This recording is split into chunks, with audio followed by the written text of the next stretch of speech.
Poverty porn বা দারিদ্র্যের pornography, যা বর্তমানে সোশ্যাল মিডিয়ার যুগে বেশ জনপ্রিয়তা লাভ করেছে। তবে এই বিষয়টা আসলে কি? বর্তমানে দেখবেন বহু মানুষ রাস্তায় পড়ে থাকা অসহায় দরিদ্র মানুষদের স্বেচ্ছায় সেবা করেন, তাদেরকে কিছু খাবার দেন, কিছু দৈনন্দিন ব্যবহারিক জিনিসপত্র কিনে দিয়ে সাহায্য করেন, আর সেই মুহূর্তের ছবি কিংবা ভিডিও সোশ্যাল মিডিয়ার পর্দায় পোস্ট করেন এবং তা দেখে বহু মানুষ সেটিকে লাইকও করেন, বিভিন্ন কমেন্টের মাধ্যমে বার্তা প্রদান করেন। এবার আপনি ভাবতেই পারেন যে এটা তো এক স্বাভাবিক বিষয়, রাস্তার ধারে বসবাসকারী অসহায় দরিদ্র মানুষদের আরেকজন মানুষ গিয়ে তাকে সাহায্য করছে, এতে সমস্যা কি? হ্যাঁ, কোনো সমস্যা নেই।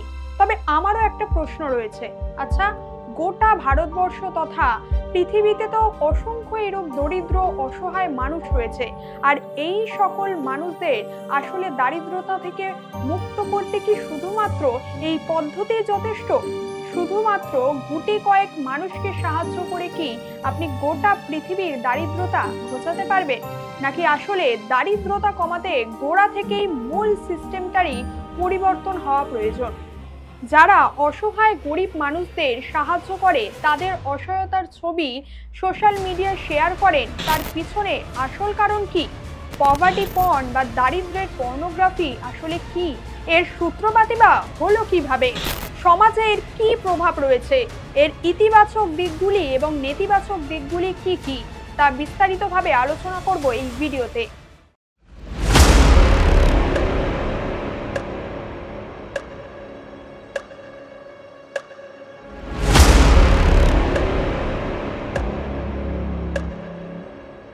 নমস্কার, আপনারা দেখছেন স্ট্রেট কাট, আপনাদের সঙ্গে রয়েছে আমি বৈশাখী। প্রথমেই জানবো এই পভার্টি পর্ন বা দারিদ্র্যের পর্নোগ্রাফি আসলে কি। প্রথমেই যেমনটা বললাম, বিভিন্ন জায়গায় দেখবেন বেশ কিছু গরিব অসহায় মানুষকে খাবার, বিভিন্ন জিনিসপত্র এবং বেশ কিছু আর্থিক সাহায্য দেন আরেক দল মানুষরা, আর তাদের যে তারা সাহায্য করছে, খেতে দিচ্ছে, সেই সমস্ত কিছু ছবি ভিডিও সোশ্যাল মিডিয়ায় শেয়ার করেন। আর মানুষের এই অসহায়তার ছবি কিংবা ভিডিও বিভিন্ন মাধ্যম দ্বারা সকলের কাছে ছড়িয়ে দেওয়ার এই বিষয়টাকেই বলা হয় পভার্টি পর্ন। 1945 সালে টেলিভিশনের পর্দায় একটি শো উপস্থাপনা করা হতো। শোটির নাম ছিল queen for a day. Jack Bain নামক এক ব্যক্তি এই শোটির উপস্থাপনা করতেন। এই শোটির বিষয়বস্তু ছিল কোনো অসহায় দরিদ্র নারীর দুঃখের জীবন কাহিনীকে দর্শকদের সামনে পরিবেশন করা। সেই শোতে 4-5 জন মহিলাকে কন্টেস্টেন্ট হিসেবে বাছাই করে আনা হতো। সপ্তাহে 5 দিন এই শোটি টেলিকাস্ট করা হতো। এর মধ্যে যে সকল মহিলাদের এই শোতে প্রতিযোগী হিসেবে আনা হতো, তাদের মধ্যে এক প্রকার প্রতিযোগিতা হতো। তারা প্রত্যেকেই সেখানে এসে তাদের নিজেদের ব্যক্তিগত জীবনের বিভিন্ন দুঃখের কাহিনীগুলি সকলের সামনে শেয়ার করতেন। সেখানে যার জীবন কাহিনী যত বেশি দুঃখজনক হতো এবং আবেগপূর্ণ হতো, সেই মহিলাই প্রশংসার সঙ্গে দর্শক মহল থেকে তত বেশি হাততালি পেতেন। এর মধ্যে আরো একটি মজার বিষয় হলো, যেই মহিলার হয়ে দর্শক মহল সবচেয়ে বেশি হাততালি দিতেন, সেই মহিলাই এই শো এর বিজয়ী হতেন। এবং এই হাততালির আওয়াজ মাপার জন্য সেই সময় এক প্রকার যন্ত্রের ব্যবহার করা হতো, নাম applause metre.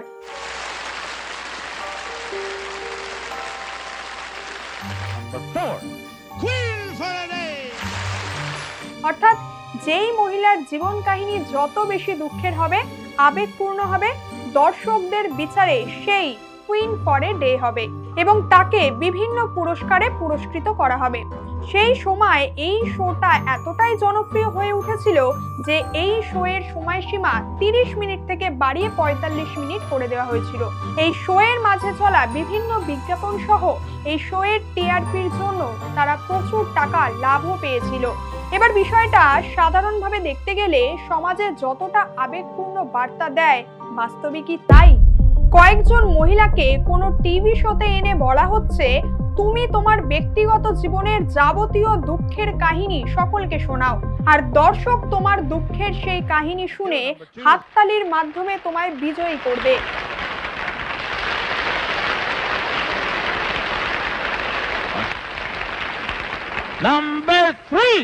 Number three is Mrs. Clarice Singer.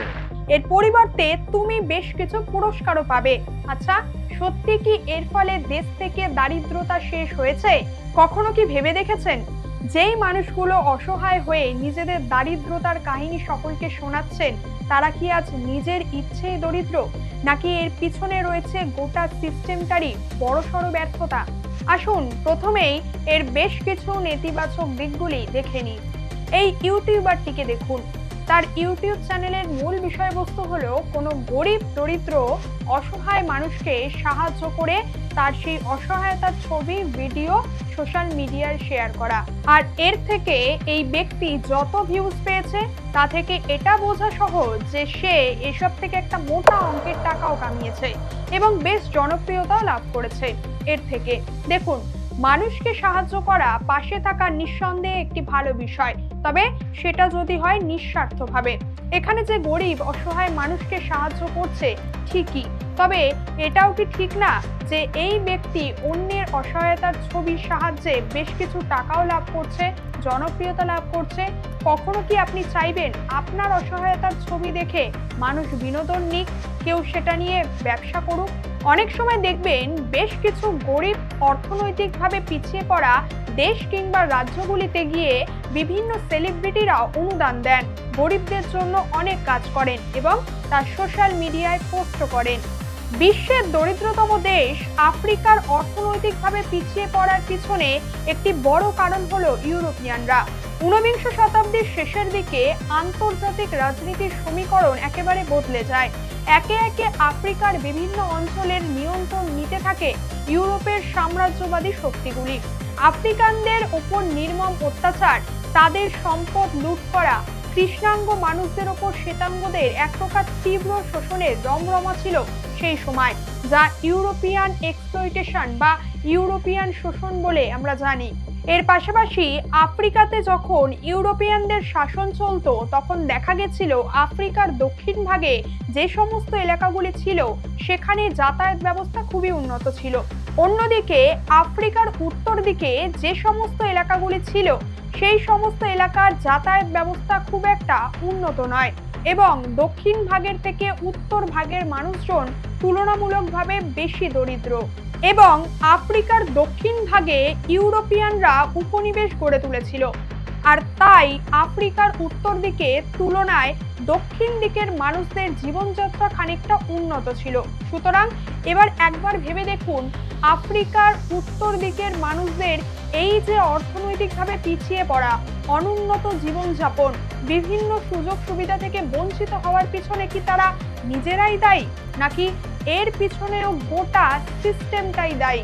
2017 সালে এড শিরান নামক এক বিখ্যাত ব্রিটিশ গায়ক এবং অভিনেতা টম হার্ডি ও এডি রেডমাইন নামক এক ব্যক্তি মিলে কমিক রিলিফ নামক একটি কোম্পানির হয়ে একটি অ্যাড বানায়। সেখানে দেখা যায় আফ্রিকার কৃষ্ণাঙ্গ ছোট ছোট শিশুদেরকে আর্থিক অনুদান দিয়ে তারা সাহায্য করছে এবং এর জন্য তারা রেডি এইড নামক এক অ্যাওয়ার্ডের ক্ষেত্রে মোস্ট অফেন্সিভ ক্যাম্পেইনের জন্য নমিনেশনও পায়। সেখানে স্পষ্টত 80-র দশকের সেই হোয়াইট মেন্স বার্ডেনের সেই একই দৃশ্য চোখে পড়ছে। অর্থাৎ ব্রিটিশ শাসনকালে যেমন ব্রিটিশ শ্বেতাঙ্গরা আমাদের এদেশীয় মানুষদের বর্বর অসহায় হিসেবে দেখত এবং তাদের মধ্যে এই চিন্তা ভাবনা ছিল যে তারাই অর্থাৎ শ্বেতাঙ্গরাই একমাত্র পারবে এই কৃষ্ণাঙ্গ অসহায় মানুষদেরকে উপযুক্ত সভ্য করে তুলতে। এর মধ্যে আরেকটি যে গুরুত্বপূর্ণ বিষয় নিয়ে আলোচনা করব তা হলো স্লাম ট্যুরিজম বা বস্তি পর্যটন। প্রথমেই দেখে নিই এই স্লাম ট্যুরিজম বা বস্তি পর্যটন আসলে কি। দেখবেন বিভিন্ন জায়গায় অবস্থিত বস্তিগুলিতে বসবাসকারী দরিদ্র অসহায় মানুষদেরকে দেখতে অনেক সময় বাইরে থেকে আগত বিদেশি শ্বেতাঙ্গ ব্যক্তিরা পর্যটক হিসেবে আসেন এবং তারা পর্যটন করে দেখেন বস্তির মানুষেরা ঠিক কতটা কষ্টের মধ্যে জীবনযাপন করে, আর সেই দেখে তারা অনেক সময় আর্থিক কিছু অনুদানও দেন। এটাকে এক কথায় বলা যেতে পারে স্লাম ট্যুরিজম বা বস্তি পর্যটন। তবে আপাত দৃষ্টিতে বিষয়টা দেখতে স্বাভাবিক লাগলেও এরও বেশ কিছু ইতিবাচক এবং নেতিবাচক দিক রয়েছে। এ বিষয়ে প্রথমেই যদি নেতিবাচক দিকগুলি দেখি, প্রথমত তারা ভিন দেশ থেকে অন্য আরেক দেশে দরিদ্র অসহায় মানুষদের কঠিন জীবনযাত্রার ছবি পর্যটনের মাধ্যমে এক প্রকার উপভোগ করেন। দ্বিতীয়ত, আমাদের এটাও মাথায় রাখতে হবে যে দরিদ্র কোনো মানুষ অর্থনৈতিকভাবে আমাদের থেকে পিছিয়ে থাকতেই পারে, তবে তাদেরও প্রত্যেকের মতোই নিজস্ব ব্যক্তিগত জীবনে একটা প্রাইভেসি রয়েছে, আর তা কখনোই বিনা অনুমতিতে হুটপাট করে তাদের এলাকায় ঢুকে ক্ষুণ্ণ করা উচিত নয়। এবং তাদের করুণ জীবনের ছবি, ভিডিও, এই সমস্ত কিছুই সমাজ মাধ্যমে ছড়িয়ে দিয়ে সেখান থেকে বেশ কিছু টাকা উপার্জন করাও কতটা যুক্তিযুক্ত তা আপনারাই বিচার বিবেচনা করে জানাবেন। তৃতীয়ত, এই যে বস্তি পর্যটনের বিষয়টা, তা এক প্রকার এই বস্তির মানুষগুলোকে চিড়িয়াখানায় দেখতে আসা পশুদের মতো ট্রিট করে। অর্থাৎ বেশ কিছু সাধারণ দরিদ্র অসহায় মানুষ একটি ঘিঞ্জি পরিবেশের মধ্যে বন্দী হয়ে রয়েছে, আর সেখানে গুটি কয়েক শ্বেতাঙ্গ সাহেবরা এসে তা পর্যটনের মাধ্যমে সেসব দৃশ্য উপভোগ করছে, যা মূলত ৮০-র দশকে শুরু হয়েছিল। এ বিষয়ে ১৯২২ সালে ফ্রান্স কাফকা নামক এক লেখক একটি বই লেখেন, দ্য হাঙ্গার আর্টিস্ট। সেখানে দেখানো হয়েছিল একটি ক্ষুধার্ত মানুষ জেলের মধ্যে বন্দী রয়েছে, আর বহু মানুষ তার সেই ক্ষুধার্ত অবস্থায় বন্দী হওয়ার দৃশ্য দেখে তা বিনোদনের সাথে উপভোগ করছেন। চতুর্থত, এই স্লাম ট্যুরিজম বা বস্তি পর্যটনকে ব্যবহার করে বেশ কিছু মানুষ এক প্রকার ব্যবসা শুরু করেছে। যেমন ধরুন, বাইরে থেকে আগত কোনো ব্যক্তি বস্তি পর্যটন করতে এলেন, কিন্তু সে তো এখানকার রাস্তাঘাট সেই অর্থে চেনেনি না, তো তাদেরকে অপারেটর করার জন্য বেশ কিছু ব্যক্তি থাকেন যারা তাদেরকে বস্তিগুলি পুরোটা ঘুরে দেখান। তবে এখানে আরেকটা সমস্যা হলো, সেই সব মানুষরা বস্তিবাসীদের উদ্দেশ্যে যে সমস্ত টাকা অনুদান হিসেবে দেন তার অধিকাংশ ক্ষেত্রেই অপারেটররা নিজেরাই নিয়ে নেন এবং এই বিষয়টাকে তারা একটা ব্যবসা হিসেবে চালান। সুতরাং এবার নিশ্চয়ই বুঝতে পেরেছেন কেন বিশ্বের বিভিন্ন জায়গায় এই সমস্ত বিষয় বন্ধ করে দেওয়া উচিত। তবে সমীক্ষা অনুযায়ী জানা যায়, বেশ কিছু জায়গায় বস্তিবাসীরা এর বিরোধিতা করলেও বেশিরভাগ বস্তিগুলোতে বস্তিবাসীরা এই বস্তি পর্যটনের বিষয়টাকে মেনে নেয় এবং তাদের মতানুযায়ী যারা বস্তি পর্যটন করতে আসছেন তারা তাদেরকে অনেক ক্ষেত্রে আর্থিক অনুদান দিয়ে সাহায্য করছেন, যা থেকে তারা উপকৃত হচ্ছেন। পভার্টি পনের ইতিবাচক দিকগুলি কি কি?